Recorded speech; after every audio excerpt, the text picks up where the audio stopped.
Assalamualaikum warahmatullahi wabarakatuh. Perkenalkan, saya Zidan Ahmadi, mahasiswa UIN Sunan Kalijogo, Yogyakarta yang sedang PPN. Di sini saya menggantikan atau mempraktekkan pengajaran Al-Quran hadis yang seharusnya ini diajar oleh Pak Juni.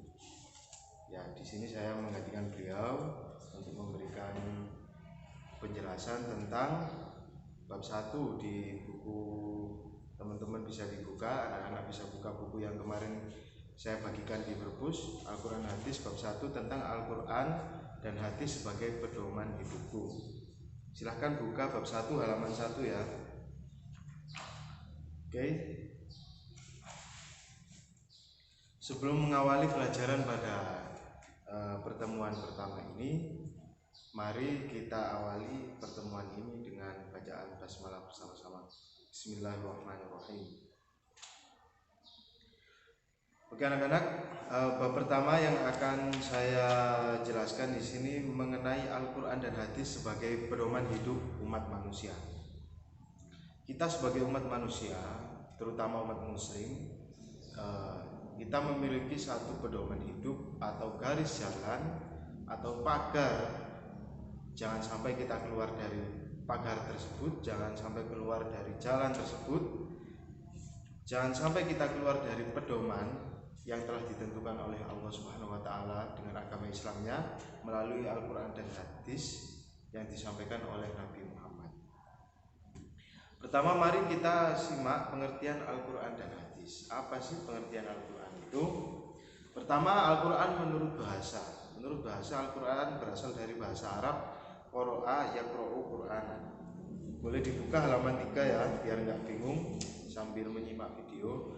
Qara'a yaqra'u Qur'ana, yang berarti membaca bacaan atau membaca bacaan yang sempurna. Al-Quran adalah bacaan yang sempurna, dibaca oleh ratusan juta manusia meskipun tidak tahu artinya dan tidak dapat menulis aksaranya. Diatur tata cara membacanya, panjang pendeknya, tebal tipis ucapannya, sampai pada etika membacanya. Kemudian dipelajari susunan kata dan kosakatanya dan juga makna yang dikandungnya. Di antara kita manusia umat muslim di seluruh dunia, terutama yang di luar Arab, banyak kita yang saya rasa tidak banyak di antara kita yang memahami atau bisa mengartikan bahasa Arab. Tentu dalam membaca Al-Quran kita kebanyakan tidak tahu artinya, tapi kita merasa mudah, merasa enjoy, merasa digampangkan oleh Allah dalam membaca Al-Quran. Itu salah satu mukjizat Al-Quran, di mana kita tidak tahu artinya tetapi kita bisa atau enak membacanya, seperti itu. Kemudian itu tadi menurut bahasa, sedangkan Al-Quran menurut istilah adalah halaman 4, wahyu Allah yang diturunkan kepada Nabi Muhammad SAW secara berangsur-angsur melalui malaikat Jibril, dan membacanya adalah ibadah. Jadi tidak semua yang disampaikan oleh malaikat Jibril terhadap Nabi Muhammad ketika kita membacanya itu dinilai ibadah atau kita mendapat pahala olehnya. Karena ada beberapa yang disampaikan oleh malaikat Jibril kepada Nabi bukan merupakan Al-Quran dan bukan merupakan ibadah ketika membacanya. Contohnya yaitu hadis qudsi. Allah mewahyukan kepada Nabi Muhammad berupa ajaran atau yang lain, itu diwahyukan melalui malaikat Jibril kepada Nabi, tapi bukan bagian dari Al-Quran, maka membacanya bukan termasuk ibadah, yaitu hadis qudsi. Sedangkan Al-Quran dalam kita membaca meskipun nggak hafal atau meskipun nggak tahu artinya, tetap dinilai sebagai amal ibadah oleh Allah Subhanahu wa taala. Selanjutnya pengertian hadis. Hadis berasal dari kata hadatha bahasa Arab yang artinya baru. Hadath itu artinya baru. Muda, yaitu muda berarti kan baru juga. Kemudian cerita bisa diartikan juga cerita. Kemudian menurut istilah hadis adalah segala sikap, perkataan, perbuatan, dan penetapan, persetujuan atau takrir. Takrir itu persetujuan atau penetapan oleh Rasulullah Shallallahu Alaihi Wasallam. yang disampaikan oleh tentunya kepada para sahabat waktu itu. Kemudian sampailah hadis itu pada kita. Selanjutnya halaman 5 kita simak keistimewaan Al-Quran. Di buku ini disebutkan 4 keistimewaan Al-Quran. Yang A, pertama, Al-Quran memuat ringkasan dari ajaran-ajaran ketuhanan yang pernah dimuat kitab-kitab suci sebelumnya, seperti Taurat, Zabur, Injil, dan lain-lain. Kita baca saja dulu. B, Al-Quran memuat kalam-kalam Allah yang dijadikan pedoman hidup manusia sepanjang masa, hingga Al-Quran memang dikehendaki Allah untuk kekal. Untuk penjelasan yang pertama, Al-Quran adalah ringkasan. Ya, memang diakui oleh banyak ulama ahli tafsir bahwa Al-Quran adalah merupakan satu ringkasan baku yang sudah diringkas demikian rupa, di mana itu terdiri dari ringkasan daripada kitab-kitab yang terdahulu. Seperti kita ketahui ada 4 kitab suci yang wajib kita imani, yaitu Zabur, Taurat, Injil, dan Quran.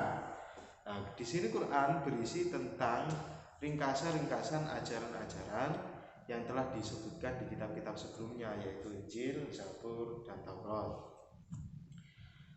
Yang kedua, Al-Quran dijadikan pedoman hidup manusia hingga sepanjang hayat, sepanjang masa hingga hari kiamat. Memang Al-Quran ini ditakdirkan Allah, dikehendaki Allah untuk kekal.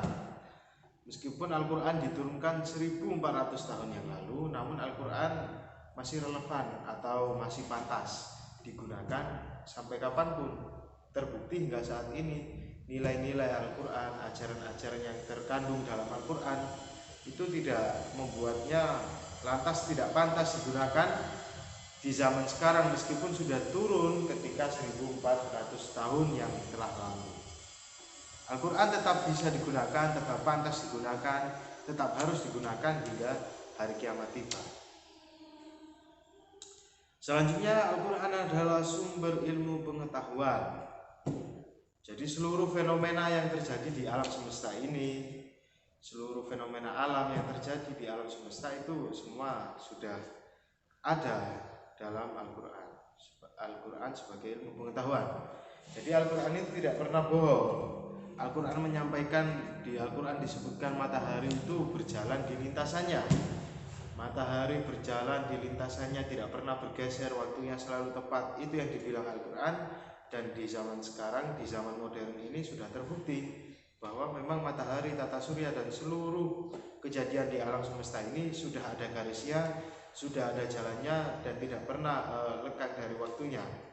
Waktu Al-Quran berbicara bagaimana tentang rotasi bumi, kemudian bagaimana Al-Quran membicarakan tentang air, sampai sekarang malah terbukti bagaimana Al-Quran itu membahas itu semua dan memang benar adanya. Selanjutnya, Al-Quran diturunkan oleh Allah Subhanahu wa Ta'ala dengan satu gaya bahasa yang istimewa, mudah dimengerti dan tidak sukar untuk memahaminya. Ya, Al-Quran memang istimewa dari segi kebahasaan. Mungkin kita tidak tahu dari mana segi keistimewaan Al-Quran karena kita bukan merupakan pakar atau ahli sastra Arab, bahasa Arab. Namun bagi seorang sastrawan Arab, bagi seorang yang ahli di dalam bidang bahasa Arab, Al-Quran sangat istimewa. Al-Quran merupakan satu kitab dengan susunan bahasa yang sangat rumit namun indah dan mudah dibaca. Sehingga dengan segala kerumitannya dan segala keindahan sastra dan tata bahasa dalam Al-Quran, maka Al-Quran tidak bisa ditiru oleh siapapun di muka bumi ini. Banyak sekali yang orang yang mau membuat atau mengarangkan dengan Al-Quran namun tidak bisa, gagal, karena memang Al-Quran bukan buatan manusia. Kita bahas subbab selanjutnya, yaitu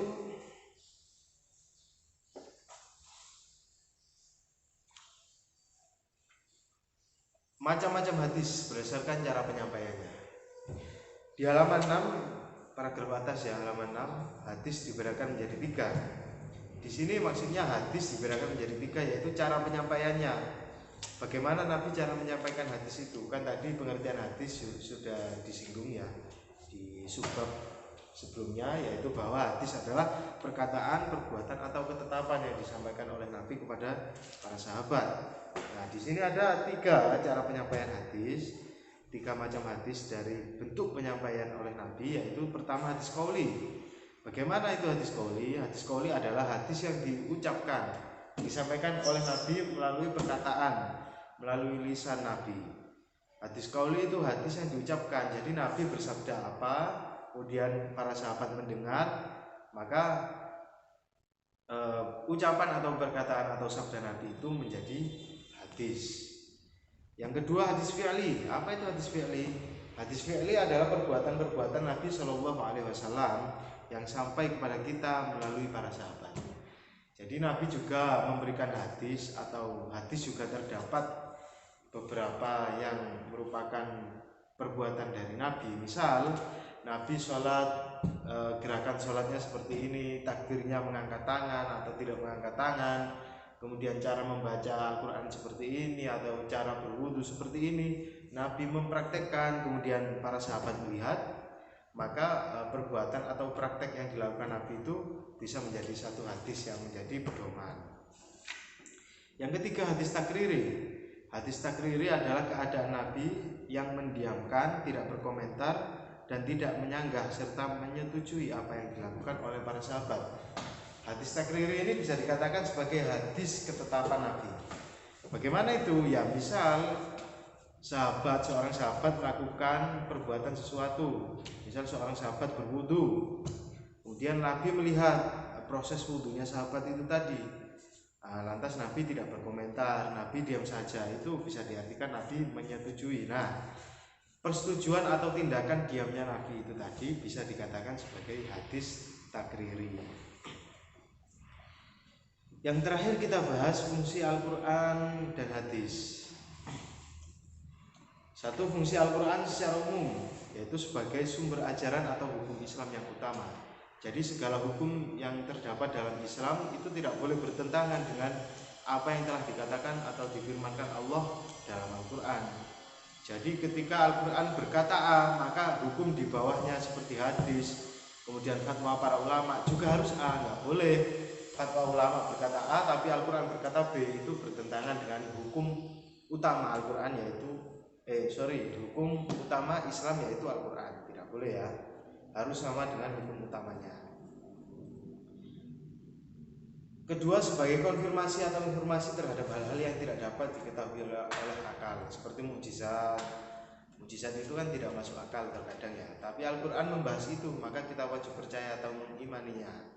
Ketiga, petunjuk hidup manusia ke jalan yang lurus tentang berbagai hal, walaupun petunjuk tersebut terkadang bersifat umum yang menghendaki penjabaran dan perincian. Yang keempat, sebagai pengontrol dan pengkoreksi terhadap ajaran masa lalu, yaitu Injil, Zabur, dan Taurat. Seperti yang disebutkan di subbab sebelumnya, Al-Quran ini berisi ringkasan sekaligus pengontrol. Karena apa? Kitab-kitab sebelumnya, Injil, Zabur, dan Taurat itu sangat berpotensi atau berpotensial telah dirubah atau mengalami perubahan, bisa dikurangi atau ditambahi isi kitab Injil, Zabur, dan Taurat itu. Maka Al-Quran di sini hadir sebagai pengontrol, selain sebagai perangkum atau perangkum kitab-kitab sebelumnya. Al-Quran juga datang sebagai pengontrol kitab-kitab yang datang sebelum Al-Quran. Selanjutnya kita bahas fungsi hadis terhadap Al-Quran, yaitu mengukuhkan hukum yang sudah ada dalam Al-Quran. Misal Al-Quran memerintahkan kita untuk sholat dan zakat, aqimus sholat wa atuz zakat, maka perintah untuk sholat dan zakat itu tadi dikukuhkan atau dikuatkan lagi dengan perintah yang terdapat dalam hadis. Yang kedua, merinci ayat Al-Quran yang global. Kita ketahui bersama ayat Al-Quran itu bersifat umum, seperti tadi aqimus sholat wa atuz zakat. Di Al-Quran hanya terdapat perintah untuk menjalankan sholat dan menunaikan zakat. Tidak ada di dalam Al-Quran itu merinci bagaimana tata cara kita sholat, dari awal kita wudhu hingga akhir salam, bagaimana takbirnya, bagaimana rukuknya. Di Al-Quran itu tidak membahas tentang tata cara sholat yang detail. Namun di hadis nanti dijelaskan bagaimana tata cara ruku sholat yang benar, seperti itu. Jadi ya, hadis juga berfungsi untuk menjelaskan atau merinci ayat Al-Quran yang bersifat umum tadi.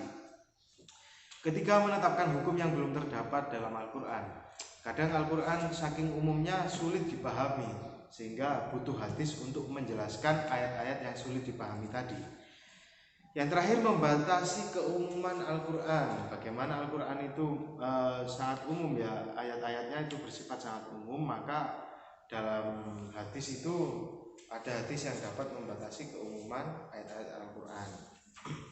Oke anak-anak, cukup sekian keterangan yang Bapak sampaikan.